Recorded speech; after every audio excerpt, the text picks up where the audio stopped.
Y para hablar sobre este panorama político que tenemos hoy y que ha concentrado la atención pública esta semana, estamos conversando con un analista especialista en asuntos de defensa nacional también, y por qué no un analista político. Estamos con el general Wilson Barrantes. ¿Cómo está, general? Bienvenido aquí a Radio Exitosa. ¿Cómo está, Rubén? Como siempre, un gusto saludarte y por tu intermedio a todos los televidentes y radioaudiencia, y esperando satisfacer las inquietudes que vamos a absolver en este proceso, ¿no? Bueno, hay varios aspectos esta semana. Por un lado, la tienda fujimorista, que nuevamente entra al debate, entra último a los dimes y diretes.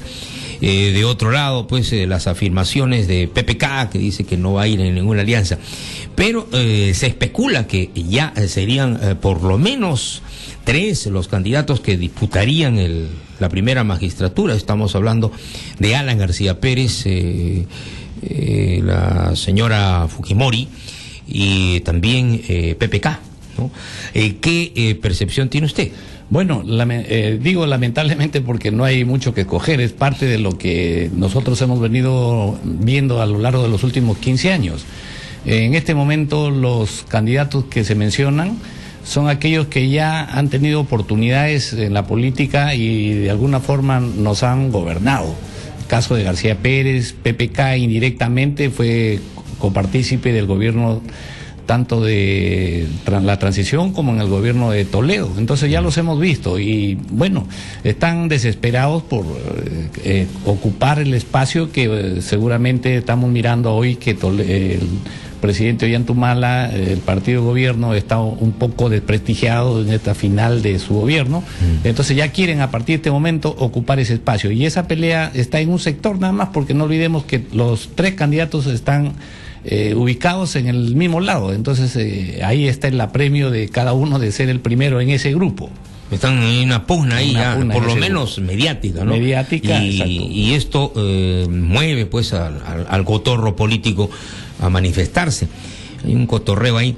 Bien, y de otro lado también hay dimes y diretes entre algunos miembros del gobierno y miembros también del partido aprista, como el ministro de Defensa, Pedro Cateriano, quien continuó hoy dedicando tweets al congresista aprista Mauricio Mulder, ¿no? Desde las 5:30 de la madrugada se levanta temprano don Pedro para empezar a mandarle mensajes a Mauricio Mulder. ¿Qué dice usted? Esas son broncas de vieja data, ¿no? O sea, ahí ya son aspectos de carácter personal que, más allá de lo anecdótico, nos Pero revela. es un ministro de Defensa. ¿Usted cree que el nivel, la catadura, la personalidad que tiene un ministro de Defensa debe estar en ese plano? Claro, esa es una posición que se ha puesto casi como un par de mocosos que se están peleando, sí, y bueno, eso genera de paso también un desprestigio de la política, ¿no? Porque los que miramos estamos observando que los representantes del Estado, en este caso el gobierno, un ministro de la Defensa que se pone pues en el plano de un niño malcriado que le dice al otro gordito, el otro tú, etcétera. Bueno, todos los epítetos que hemos visto, lamentablemente eso genera una pésima impresión, y más aún de un miembro del Congreso de la República también, que en este caso ha tenido cierta cautela, pero igual, ¿no? Es una pelea de vieja data que no merece que los peruanos que estamos observando esto veamos este espectáculo. Así es, por ejemplo, los países vecinos, ¿no?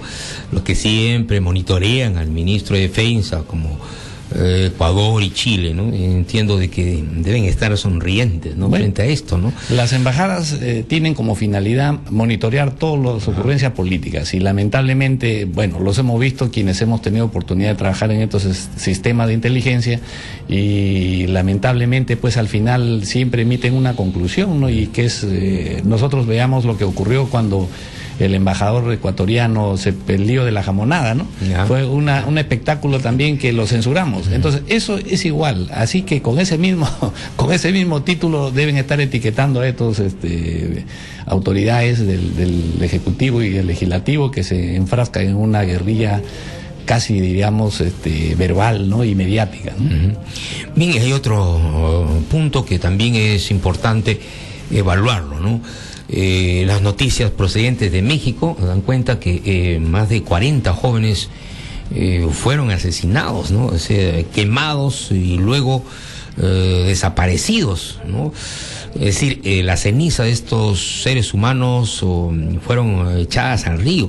Es decir, no hay ningún escrúpulo, y todo esto partió de una autoridad edil que ha sido elegida por voto popular, pero que lamentablemente representa los intereses del narcotráfico mexicano.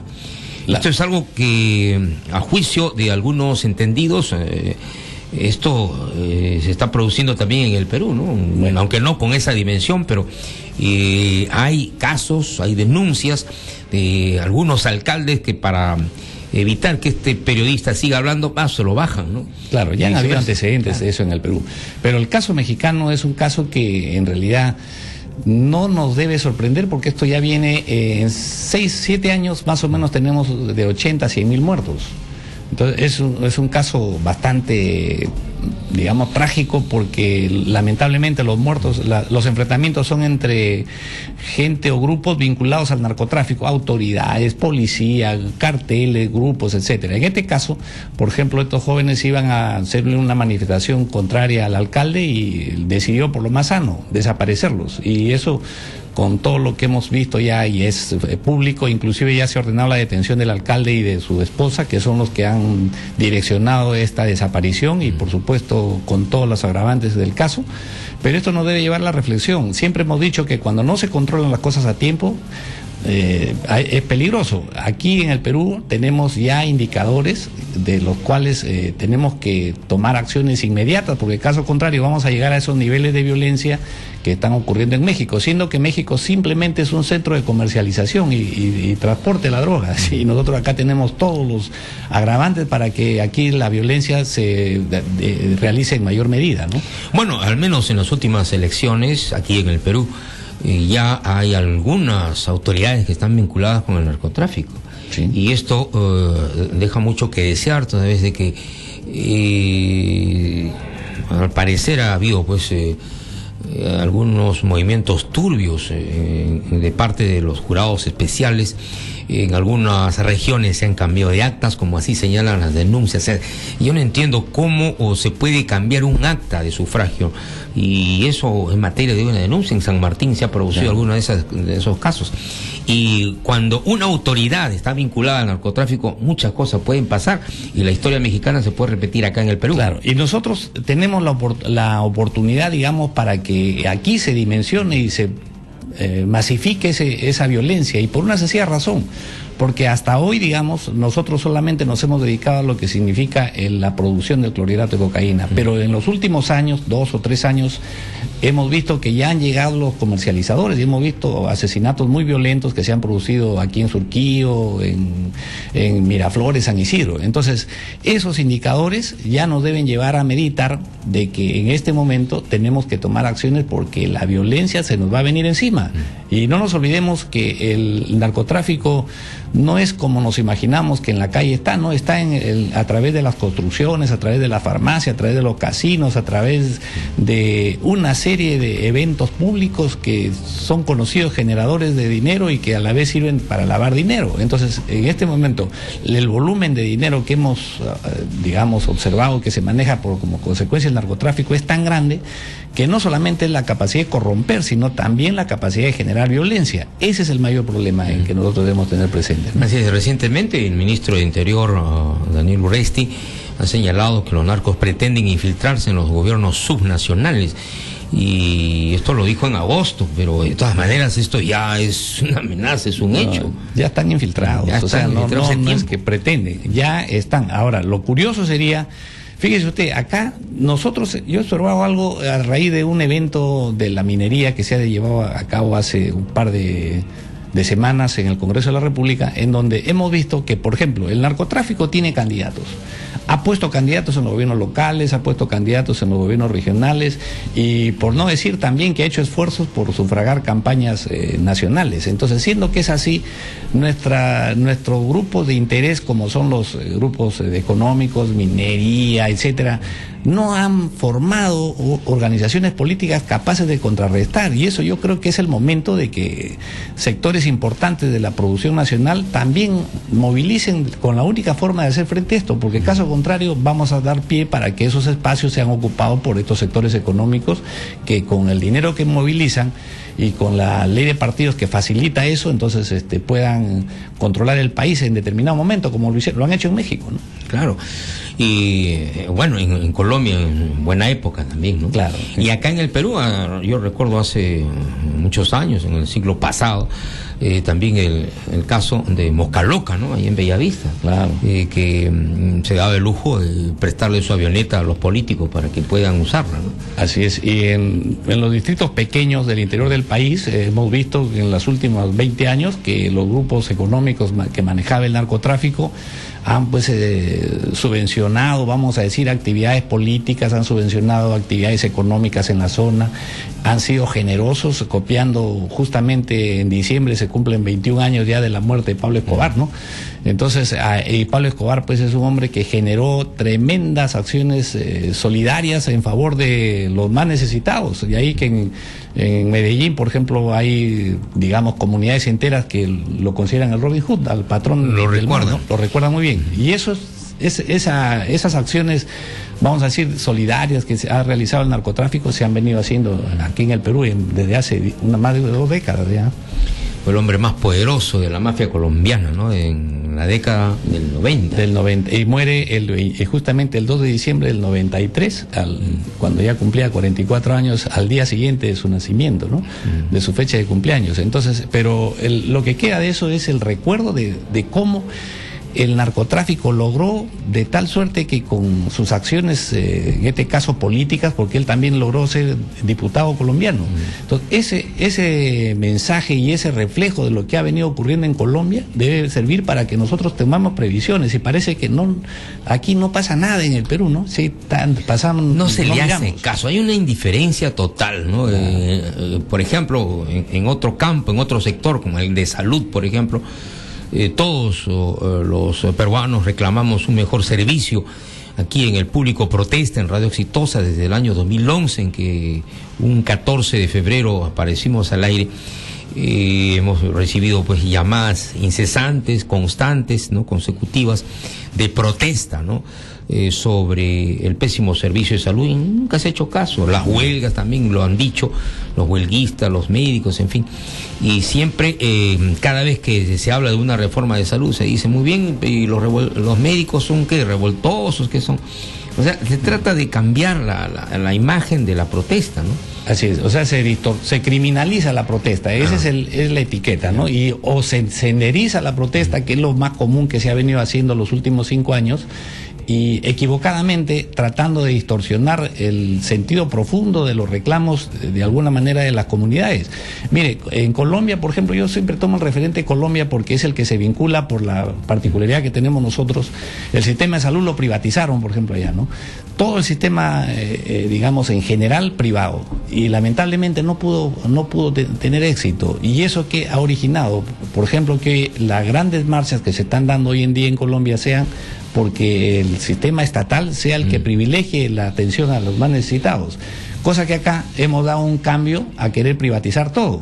Y por suerte, en el caso específico del ejército, le digo que a Dios gracias, por ahí hemos recibido la información que la intención de privatizar el Hospital Militar Central, o concesionarlo, ¿no? Porque en realidad no es privatizar, sino concesionarlo, pero es una forma disfrazada de deshacerse, claro, de deshacerse también de la responsabilidad del Estado y dejar que los privados asuman esa tarea, cosa que en ningún país del mundo los servicios de seguridad del Estado han sido privatizados en materia de salud. Entonces aquí hemos ido por ese campo que originó un clima de inestabilidad, y entonces aquí en lugar de generar la paz social, hacemos todo lo posible por generar inestabilidad en las fuerzas que están en el BRAE, en la Fuerza Armada, en la Policía Nacional y por supuesto en el Ejército en forma particular, ¿no? Bien, vamos a seguir hablando acerca de los problemas nacionales con el general Wilson Barrantes. Seguimos, esto es Radio Exitosa, son las 10:34, ya nos acercamos al un día más, ¿no? De este noviembre. Nos acercamos ya al domingo 9. Ya no, estamos muy cerca, ya falta la Navidad. ¿Cuánto falta para la Navidad? Un mes más son las elecciones, segunda vuelta, al menos es lo que ocurrirá en varias regiones. Bien, y otro hecho que concentra la atención pública, nacional y sobre todo de los políticos, es la afirmación que ha dicho el hijo del narcotraficante Pablo Escobar, Juan Pablo Escobar. ¿Qué ha dicho Juan Pablo Escobar Jr.? Asegura que la DEA, que es la Oficina Antidrogas de los Estados Unidos, intentó chantajear a su familia para que dijera públicamente que el expresidente peruano Alberto Fujimori y su ex asesor Vladimiro Montesinos hicieron negocios ilícitos con su padre. En una entrevista con la agencia española EFE, el primogénito del mayor criminal de la historia de Colombia adelantó que esta es una de las revelaciones incluidas en su libro Pablo Escobar, mi padre, así se llama el libro, ¿no? Publicado por la editorial Planeta y que salió justamente esta semana a la venta. Son las 11:36. Ese ofrecimiento, según Escobar, fue a cambio de que la esposa y los dos hijos del que fuera jefe del cártel de Medellín obtuvieran visas. ¿Para qué? Para salir de Colombia tras la muerte del capo y pudieran vivir seguros en Estados Unidos. Pretendían que escribiéramos unos párrafos en un libro donde se acusara a Montesinos de actividades de narcotráfico y a Fujimori de haber tenido conversaciones con mi padre en agradecimiento por un supuesto financiamiento de su campaña política. Esto lo ha dicho pues el hijo del mafioso. Son las 11:36. ¿Qué le parece estas declaraciones, general Wilson Barrantes? Bueno, estas declaraciones son preocupantes porque en el tema de las intrigas internacionales yo quiero traer un episodio también que se produjo en la época que el general Ochoa, el general cubano, fue fusilado por vinculaciones justamente con el narcotráfico, hablando con Pablo Escobar. Y hace no menos de un par de años, si no me recuerdo, el famoso guardaespaldas llamado Popeye, porque es un hecho famoso, dice pues que efectivamente a nombre con Raúl Castro, el actual presidente de Cuba, hacían coordinaciones. Hasta aquí estamos hablando de dichos, los dichos que dice uno con el otro, no son simplemente dichos, y en cualquiera de los casos deja la duda de muchas de las cosas y de las intrigas que se dan en las relaciones internacionales. El general Ochoa fue fusilado y juntamente con él el coordinador que supuestamente había viajado hasta el fundo donde Pablo Escobar hacía las negociaciones. Y eso fue cierto porque se comprobó todos estos viajes. Esas intrigas terminaron con el fusilamiento de uno y por supuesto hoy ya es de público conocimiento el dicho del señor Popeye, que fue el guardaespaldas de Pablo Escobar, que fue condenado a más de 20 años, y 19 a 20 años, y bueno, ya está en libertad, y él afirma que eso es verdad, que coordinó con Raúl Castro y lo victimaron al general Ochoa, ¿no? Bueno, ese es un hecho que ha pasado. Y en el caso peruano, yo tengo que también hacer precisiones siguientes, ¿no? El año 90... el Perú tenía 150.000 hectáreas de hoja de coca. O sea, estamos hablando que era una cantidad enorme. Y esas cantidades de hectáreas pues producían un estimado de 2.000 toneladas métricas de pasta básica aproximadamente, ¿no? Entonces, el flujo de la pasta básica que se producía hacia Colombia era bastante fuerte y particularmente en la zona del Alto Guayaga es donde mayor flujo de droga salía en esa época. Pero esa droga salía no necesariamente a partir del año 90, sino también venía ya, esta es una de vieja data, tal es así que recordábamos cómo el narcotraficante Moscaloca pedía 1 año de libertad para traficar con droga a cambio de pagar la deuda externa peruana. Eso fue un hecho muy público. Claro. Entonces el narcotráfico siempre ha estado muy asociado a la naturaleza del Perú y obviamente esto se producía porque no había posibilidad ninguna, no teníamos satélites, no teníamos control de las fronteras y encima envuelto en un proceso de narcotráfico. Y es conocido también que a partir de la década del 80 al 90, en ese proceso, teníamos 2 grandes enemigos, uno que era Sendero y el MRTA en la zona del Alto Guayaga, que era la zona por la cual se vinculaba hacia Colombia, y teníamos también al narcotráfico. Entonces, la Fuerza Armada en este caso y la Policía Nacional inicialmente no podían enfrentar a estos 2 males.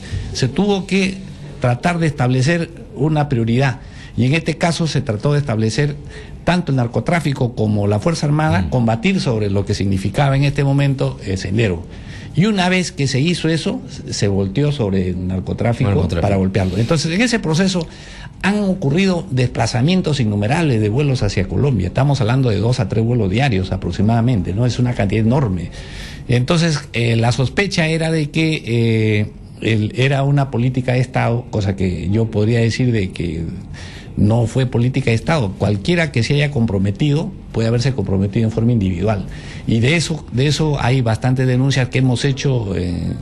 Yo le hablo a partir del año 95 y 96, que he tenido la oportunidad de combatir el narcotráfico. Y por otro lado, también puedo precisar que entre el 92 al abril del año 96 hubo una ley que permitió el combate al narcotráfico, porque había que golpear duramente al narcotráfico, y efectivamente el resultado es que del año 90 al año 2000 bajamos a 34.000 hectáreas de hoja de coca, obviamente un resultado auspicioso, y en este tránsito interviene una variable muy grande que es el Plan Colombia.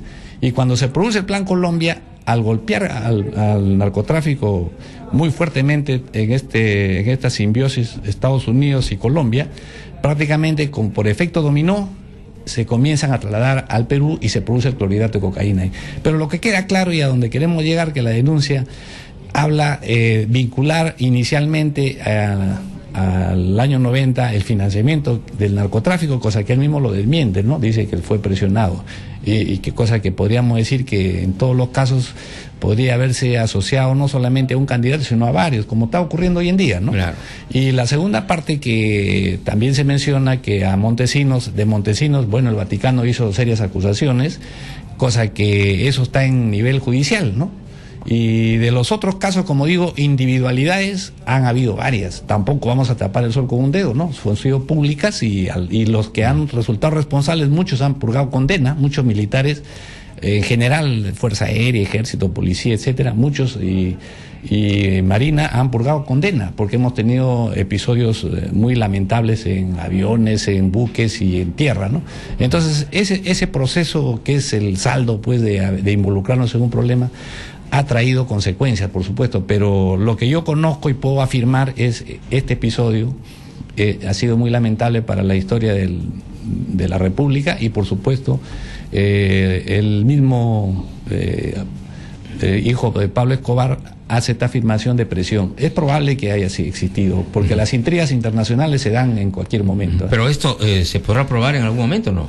Bueno, aquí quien tiene que en este momento saltar a la palestra, porque esta es una noticia nueva, porque el libro es nuevo, son los integrantes del gobierno de Fujimori, que tienen que salir a responder por los hechos y probar, pues, por un lado eso, ¿no? Ahora, de otro lado, la DEA también tendrá que afirmar o negar ese dicho del señor hijo de Pablo Escobar, ¿no?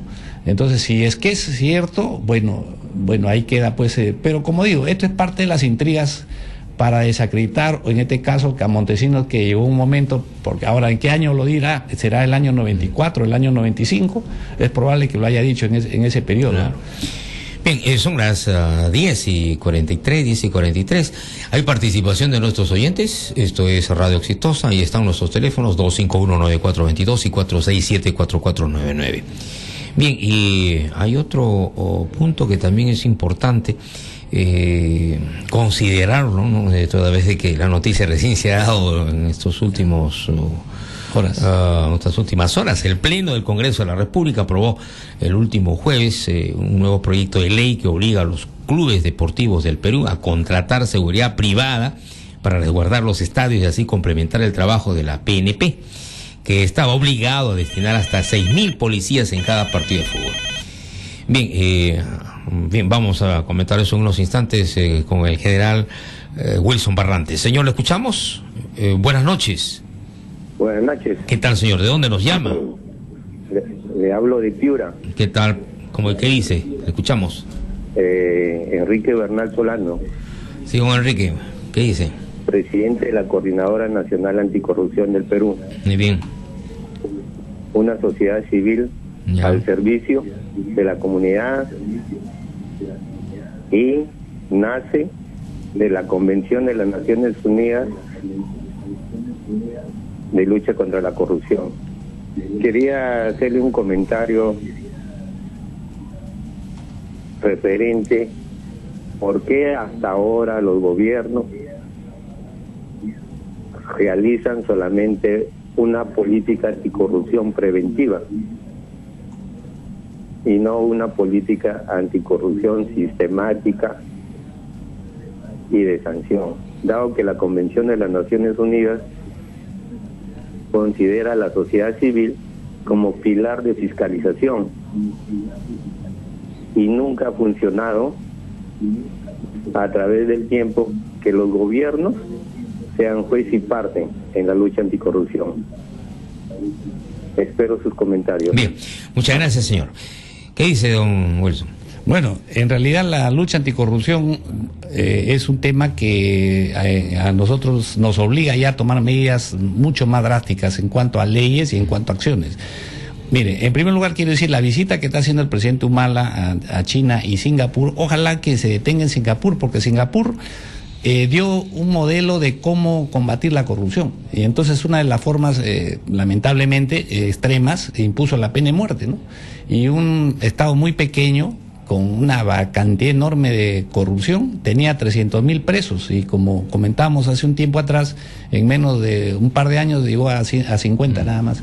O sea, hay medidas extremas que se tienen que dar. Aquí, claro, como es cierto... Acá en el Perú hay 60.000 internos, 60.000 presos, de sí, los cuales serán pues el 0.001% por corrupción. Y todavía ni siquiera condenados. Ahora tenemos cosas preventivas. Y como yo digo, ¿no?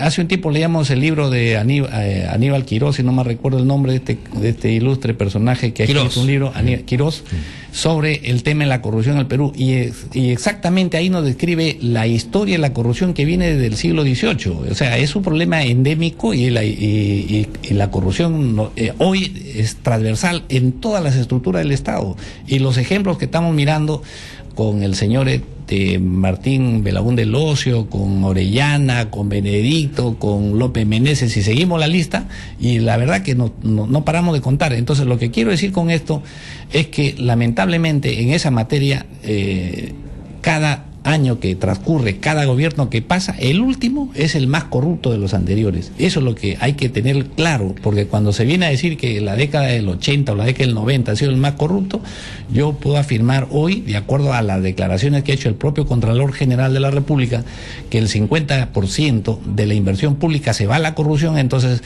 a medida que estamos avanzando por los factores de crecimiento económico, tenemos nosotros la oportunidad de decir, con toda lógica, deducir claramente que los últimos gobiernos van a ser los más corruptos, y seguiremos en ese plan lamentable si es que no tomamos alguna medida, como bien lo sugiere nuestro amigo que nos ha llamado.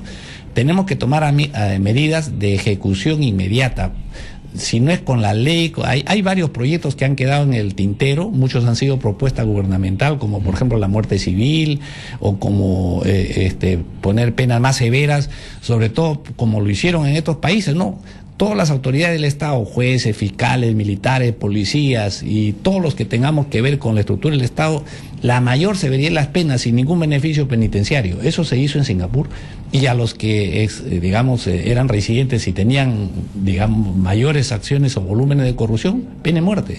Eso para tomar como medida estos pequeños ejemplos, porque la única manera de poder, salir hoy, Singapur, un estado de cerca de 5 millones de habitantes, tiene más de 350.000 de Producto Bruto Interno.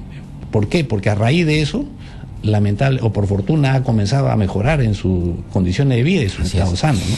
Bien, y no solamente es el punto de la corrupción, el hecho de que ahora hay más, esa es la percepción que tenemos, pero esto se conoce porque hay medios, hay tecnología de la información que nos permite revelar las cosas, ¿no? Por ejemplo, tenemos también la información de los bancos, tenemos las intervenciones que hace la policía, es decir, los chuponeos oficiales. Entonces, todo eso permite que la policía esté más enterada, y las autoridades que quieren desarrollar una investigación así rápida, sumaria, respecto a uno y otro, fáciles, ¿no? Claro, hoy hay más ventanas, pues. Lo que pasa también que, claro, siendo que son escasas, antes no había ventanas, Claro. no había instrumentos. Pero siempre ha habido corrupción. Sí, no, Claro. la corrupción ha habido, como digo, es histórica, pero no teníamos conocimiento porque era difícil accesar al conocimiento global. Hoy en día, por ejemplo, con una información tan directa como hemos puesto como ejemplo, que se haya evitado la concesión del Círculo Militar del Perú y la concesión del Hospital Militar Central, Que lo iban a vender ya, el lo iban a Círculo Militar. concesionar. Y entonces, fíjense, si eso hubiera sido mucho atrás, seguramente que eso no se hubiera... ¿Usted se acuerda de la Torre Treca del Seguro Social, esa que está Claro. acá en la cuadra 14 de Arenales? Claro. Ya está concesionada ya, Ya. a Por eso- una empresa Española, mixta, peruano-española. Peruano-española. Y entonces esos sistemas, mire, Claro. y ni hablar de la venta de cuarteles, aquí se ha vendido todo, y últimamente se ha vendido, por ejemplo, como mencionamos, el viejo cuartel Santa Catalina, que es el penal San Jorge, se lo ha vendido y nadie nos ha dicho el precio.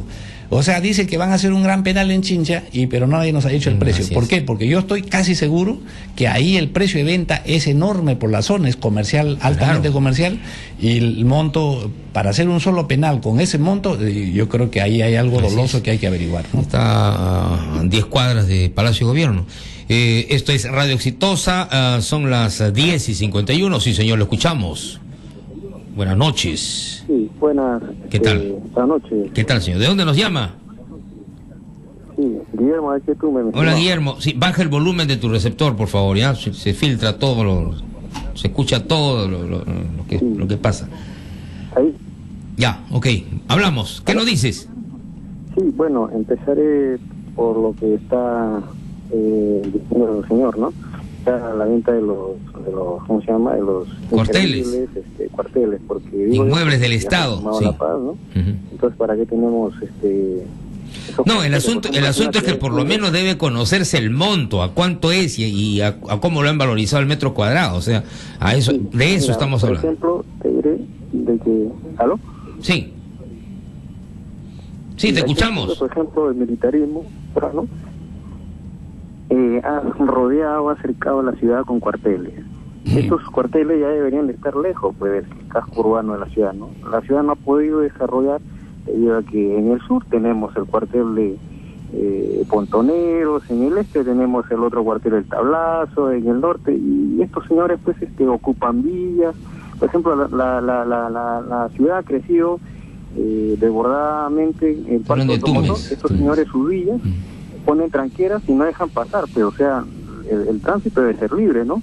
De manera que yo estoy de acuerdo con que se reduzcan en el mundo los militarismos y ya no existan militares ni tanta esta gente que genera forados, ¿no? Para nuestras débiles economías. ¿Tú crees que la economía del Perú es débil? Situación mundial. Amigo, ¿tú crees que la economía ¿Cómo? del Perú es débil? Bueno, digamos, existen los varones de la política, ahí es donde yo quiero ir, ¿no? Ya. Mira, por ejemplo, aquí en Tumbes tenemos a dos sinvergüenzas que se están peleando el gobierno regional 1, que ha purgado pena por corrupción, precisamente, que ha sido alcalde 3 veces, se ha enriquecido ilícitamente, ha construido enormes edificios, ¿no? Como todos los varones de la política en este país, ¿no? Hacen lo que quieren, ¿no? Con todos los partidos políticos, Ya. bueno, salvo la izquierda digna que nunca le han dado la oportunidad, ¿no? Y bueno, pues ahí es donde quiero llegar, pero tampoco la pena de muerte, como dice este señor tan facilitamente, ¿no? Él habla porque tiene boca, pero si conociera el derecho, realmente todos los tratados internacionales, eso es imposible. Hay que combatir la corrupción, sí, cómo no, pero precisamente los encargados de que tienen que combatir la corrupción no lo hacen. ¿Por qué? Porque está corroído, todo está podrido por dentro, el Poder Judicial, y ni que se diga las autoridades, ¿no? Humala, un violador de los derechos humanos, que se pasea por el mundo, y ahora quieren hablarnos de Pablo Escobar. Primero que lo investiguen a ese señor y que pague por sus crímenes, lo mismo el señor Urresti, y después ya hablaremos. Gracias. Bien, hasta la vista, hasta la vista. Bien, ¿qué es lo que podemos remarcar de lo que ha dicho el amigo, no? Él considera pues que no deben haber cuarteles y decir ya, no, todo desaparecerlo, sí, No. todos somos paz acá, Claro. ¿no? Bien. No, y lo curioso es que los primeros que se han instalado en los lugares alejados han sido los cuarteles y después las poblaciones se han acercado a los cuarteles, porque naturalmente cada cuartel ha generado núcleos de poblaciones alrededor de ellos, porque ha generado la actividad económica en la zona, la ha mejorado, ¿no? Además, bueno, en Tumbes siempre ha sido pues una zona militar, porque precisamente por razones estábamos obvias, con ¿no? problemas con el Ecuador, ¿no? Pero en fin, pero es cuestión ya de ponernos de acuerdo en muchas cosas, ¿no? Bien, esto es Radio Exitosa. Vamos con otra participación. Sí, señor, lo escuchamos. Estas son las últimas. Sí, señor, lo escuchamos. Buenas noches, Radio Exitosa. ¿Cómo están, señor? Con relación a la cuestión del comentario de la corrupción, que creo que es el tema principal. Claro. La cuestión básica que acá no se analiza es que, por ejemplo, algo que debería haberse hecho hace mucho tiempo es modificar la Constitución en los requisitos para ser congresista. Número uno, ¿no? Que sea una persona capacitada, que tenga pues una moral idónea. Prueba de eso es que, por ejemplo, en las últimas elecciones para gobiernos regionales y alcaldes que en el Perú, usted se ha dado cuenta y ha visto a la cantidad de gente con antecedentes, con procesos pendientes, o hasta personas que están en la cárcel y han salido elegidos. Entonces vemos qué tan corroída está nuestra sociedad, que ya no hace diferencia al momento de elegir gente idónea en el cargo. Y lo peor de todo es que no existen leyes que prohíban que gente que tenga antecedentes, procesos, que esté en la cárcel, sean elegidas para cargos públicos que precisamente van a manejar el erario nacional. Entonces la cuestión preventiva, para prevenir, como dice la corrupción, valga la redundancia, es comenzar por ahí, tener gente capacitada, gente idónea. Los partidos políticos, ¿de dónde saca el dinero para hacer sus grandes campañas? Porque sabemos que en esta época nadie regala pues dinero, grandes cantidades para propaganda sin ningún beneficio, ¿no? Costo-beneficio. Claro, nadie va a dar 600.000 soles, 1 millón de soles gratis por la linda cara del candidato. Tiene que haber pues una contrapartida para tantas donaciones. Entonces esas cosas, por ejemplo, el Estado peruano hasta ahora, el Congreso, pues de una manera pues camuflada, nunca toca ese tema. ¿Cómo hacer una cuestión verdaderamente pulcritud? Por ejemplo, en las últimas elecciones no se ha dejado claro de dónde vienen los fondos. Vemos que la OMP dice han gastado tanto, y en la práctica no se ve cómo personas que no tienen la capacidad adquisitiva para dar esas donaciones terminan dando inmensas cantidades, y sencillamente la SUNAT o los órganos especializados para ver estos lavado de activos, nadie se hace nada y se quedan calladitos. Entonces esa es la parte preventiva, que existen las herramientas, pero pues se ve que hay una cuestión de un contubernio político estatal para no verdaderamente pues mover eso y tener gente idónea, porque si tenemos gente idónea entonces va a haber pues menos corrupción. Pero si permitimos que cualquier persona que no esté, uno, capacitada, que no sea idónea y que encima la manipulen intereses económicos para que sean elegidos, vamos a tener problemas de corrupción siempre, por ahí no hay problema.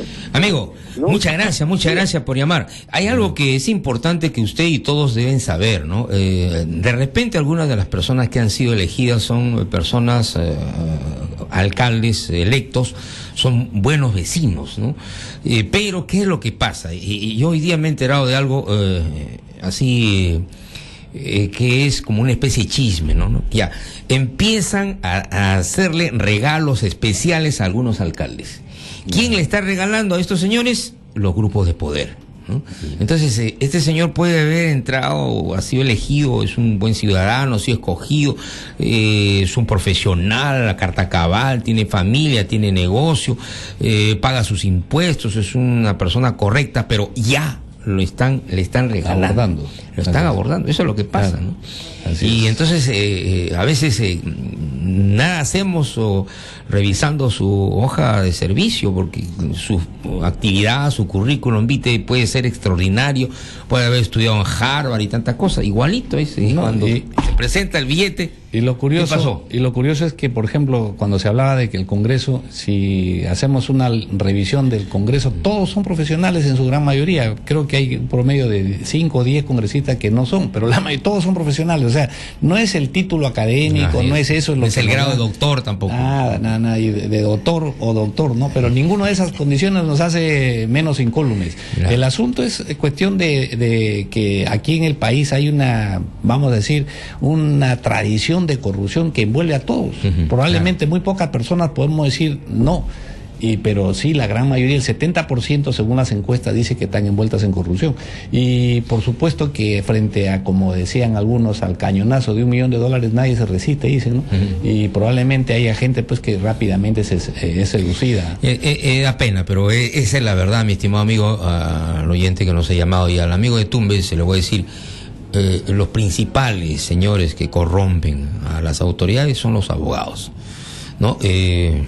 No quiero la profesión, pero lamentablemente son ellos los que, a través de los estudios que tienen, o sea, a través de sus consultorios jurídicos independientes, asesoran pues a las grandes empresas, y son los que desde sus bufetes de abogados connotados, destacados, ¿no? Con grandes títulos, etcétera, grandes placas, allí son los que producen, elaboran los anteproyectos de ley y se los dan a los congresistas, a sus lobbies.